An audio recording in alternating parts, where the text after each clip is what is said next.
Hi friends, ఈరోజు మనం bread pudding అయితే చేస్తున్నామండి. దీనికి పెద్ద సైజ్ బ్రెడ్ బన్ అయితే తీసుకున్నాను.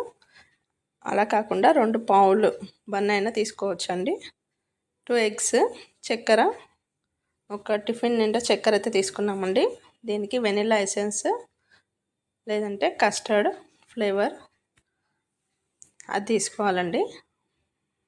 బన్నని ఇలా కట్ చేసి మిక్సీ జార్లో వేసుకున్నాక ఇందులోనే చక్కెరను కూడా వేసేసుకున్నాము. 2 ఎగ్స్ని కూడా బ్రేక్ చేసి వేసేసుకోవాలండి.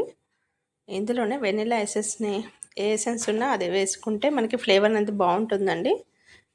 పుడింగ్కి బాగుంటుంది.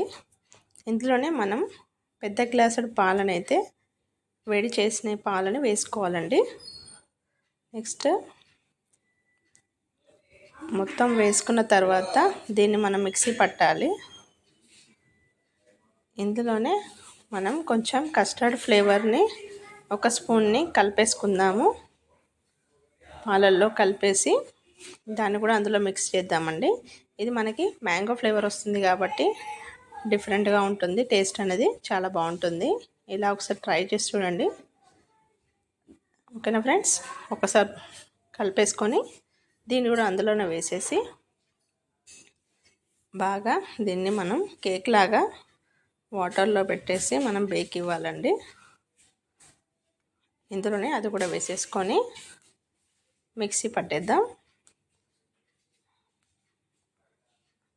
బాగా మిక్సీ పట్టిన తర్వాత మనం ఇంకో గిన్నెలో ఒక 2 స్పూన్ల చక్కెర వేసి కొంచెం వాటర్ వేసి దాన్ని కరిగించాలండి.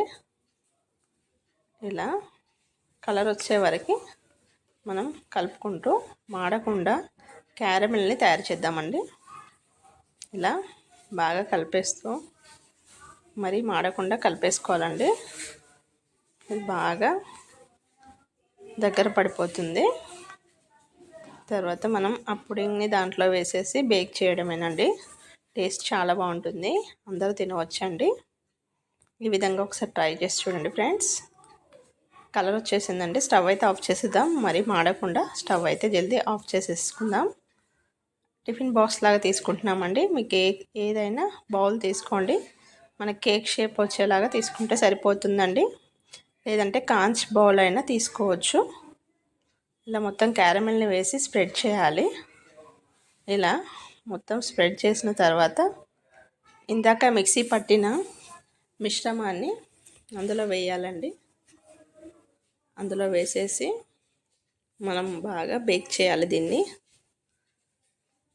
మొత్తం కరెక్ట్గా సరిపోయిందండి టిఫిన్ బాక్స్లో. నెక్స్ట్ కడాయిలో నేనైతే వాటర్ వేసేసి ఈ గిన్నెని అందులో పెట్టేసి ఒక 1/2 అవర్ స్టీమ్ ఇవ్వాలి. మనం కేక్ లాగా మనకి దీని మీద ఒక మూత పెట్టేసి దాని మీద కూడా ఇంకొక మూత పెట్టడానికి వీలుగా ఉంటుందని ఇందులో అయితే పెట్టామండి. ఇలా మనకి కేక్ అనేది పుడింగ్ అనేది రెడీ అవుతుందండి. నేను ఆల్మోస్ట్ దగ్గర పడిందండి. ఇలా చూసుకోవాలి. మనకు స్టిక్ అవ్వకుండా ఉంటే అయిపోయినట్టే అండి. ఒక 5 మినిట్స్ అలాగే పెట్టేసి మనము స్టవ్ ఆఫ్ చేసుకుందాం. తర్వాత దీన్ని రివర్స్లా చేసేసుకుంటే మనకి ఇలా అయిపోతుందండి. చాలా బాగా వచ్చిందండి టేస్ట్ అనేది. ఓకేనా ఫ్రెండ్స్, వీడియో నచ్చితే లైక్ చేయండి, షేర్ చేయండి, సబ్స్క్రైబ్ చేయండి ఫ్రెండ్స్.